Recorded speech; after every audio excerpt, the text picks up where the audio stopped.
Audio Jungle.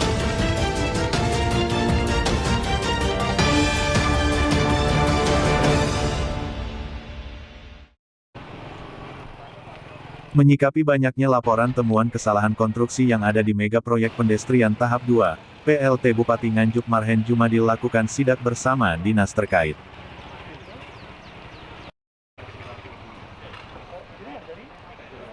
Mega proyek yang akan menjadi ikon kota Nganjuk, yang tendernya dimenangkan PT Kim, asal Malang, menuai banyak protes dari sejumlah warga.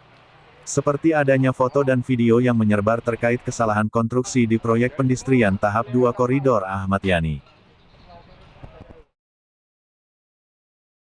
Dalam foto terlihat, plat baja sebagai kerangka Slumbung Food Festival, diganjal menggunakan batu bata, sementara foto yang lain terlihat, rabat atas sungai cornya runtuh, sehingga terlihat kerangka besinya.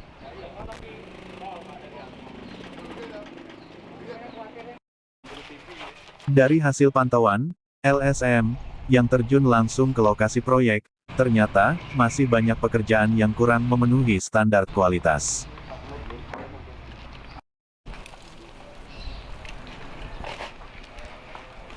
Seperti normalisasi sungai, yang seharusnya dikerjakan sebelum pembangunan, tetapi oleh pemenang tender itu tidak dilakukan, sehingga banyak endapan serta material proyek yang menumpuk di sungai.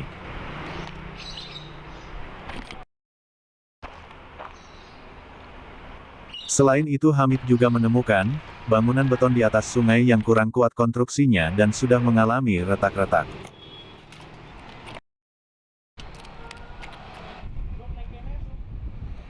Kita menanggapi dan mengikuti terkait dengan video yang viral pekerjaan Slumbung Food yang ada di Ayani, pekerjaan pendestrian yang keperuntukannya nanti untuk pedagang kaki lima itu.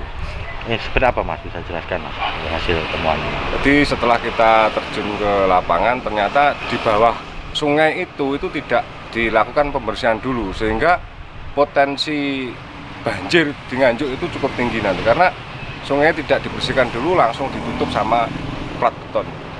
Kalau untuk terkait dengan konstruksinya sendiri Mas, siapa? Jadi terkait dengan konstruksinya sesuai dengan video yang viral itu ada beberapa bagian bawah beton itu dipasang ganjel-ganjel. Nanti kita akan tunjukkan terkait dengan video itu, dan kita temukan satuan luluh yang tidak sesuai dengan standar spek, yang ternyata yang di lapangan sekarang dalam keadaan sudah pecah-pecah. Tindakan Sikap dari LSM sendiri apa itu?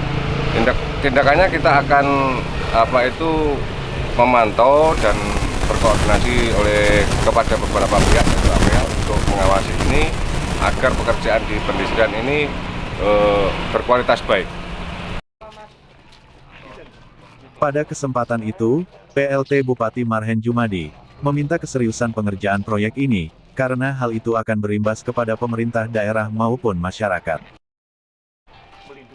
Kemarin saya dapat aduan beberapa media melihat perkembangan pendestrian di Jalan Ayani ya. Banyak saya diberi masukan-masukan. Hari ini kita cek. Kebetulan kita juga ngajak di dinas Pak Agus. Terus kemudian ada pelaksananya Mas Lutfi. Ya ini kan masih proses ya.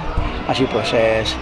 Memang kita juga evaluasi dalam proses juga.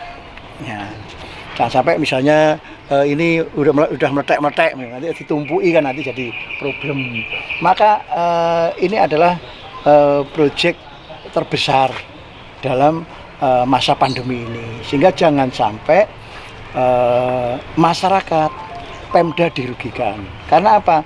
Yang paling penting itu proyek itu pasca selesainya. Jangan sampai nanti belum sudah rusak, belum sudah misalnya ambrol, belum malah menimbulkan efek negatif misalnya banjir karena belum dikeruknya karena saluran misalnya. Ini tadi ada beberapa yang kita lihat banyak sampah, banyak sisa material di bawahnya. Lah mungkin kalau mulai sekarang ini masih proses ya. Tolong Mas Lutfi dikeruk. Tadi nggak begitu kita sampaikan. Jangan sampai ini nanti juga jadi masalah baru. sampai akhir tahun belum selesai, nanti juga kan itu. Tapi juga harus kalau bisa Mas Lutfi dari penyedia tolong orang banyak yang dianukan, jangan ini kan terbatas orang-orangnya ya. Kalau perlu Sabtu Minggu kerjakan lah, biar nanti cepat selesai dan kualitasnya bagus. Jangan sampai nanti tergesa-gesa, wis pokoknya dadi, angger dadi ya jangan. Sehingga nanti Pemda dalam hal ini kami bisa melihat perkembangan sejauh mana, jangan sampai nanti satu masalah waktu, yang kedua masalah kualitas. Sementara, Ahmad Lutfi, pelaksana PT KIM mengatakan, pihaknya telah melakukan normalisasi sungai sebelumnya, meskipun menggunakan alat manual. Sedangkan adanya bangunan yang pecah-pecah, pihaknya akan segera membenahi. Dibersihkannya kurang maksimal pakai alatnya. Sudah saya sampaikan ke Pak Kadis juga, nanti kita harus manual lagi. Karena kalau kita maksimalkan pakai alat, ini kan ada fondasi kanan kiri. Takutnya kena fondasi ini juga kita jadi masalah nanti. Pak, sesuai yang dibicarakan Pak Mahen tadi, apakah ini bisa tepat waktu dalam pengerjaan ini? Kalau sesuai kota harus tepat waktu gitu. Jadi kita kan tiap hari kan kita lembur siang malam, untuk tenaga kerja pun tiap hari kita tambah. Yakin bisa selesai Pak ya? Terus masukan Kalau yang seperti ini yang retak, kita nanti pakai grouting, hanya sebagian aja yang retak. Kecuali yang ada dilatasi itu memang khusus kita nggak boleh nyambung, kita ada retakan di sana khusus dilatasi, itu di sebagian nggak boleh nyambung, memang harus dipisah nanti. Kalau sebagian nanti kita pakai grouting aja. Ada yang diganjal batu bata itu gimana? Oh itu bukan, jadi sebenarnya gini Pak, pertama itu di kontrak kami itu untuk bikesting bawah itu memang nggak ada. Jadi kita inisiatif pakai hulu itu, hulunya memang tebel untuk ganjal bawahnya ini sebagai bikesting kami.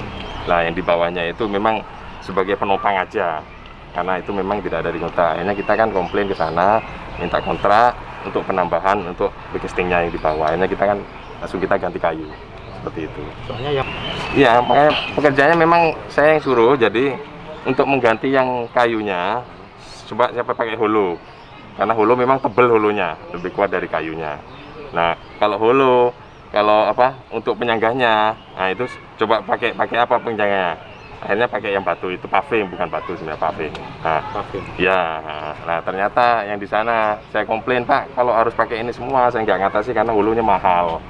Akhirnya kita minta persetujuan untuk pakai kayu. Jadi semua kita datangkan pakai kayu semua.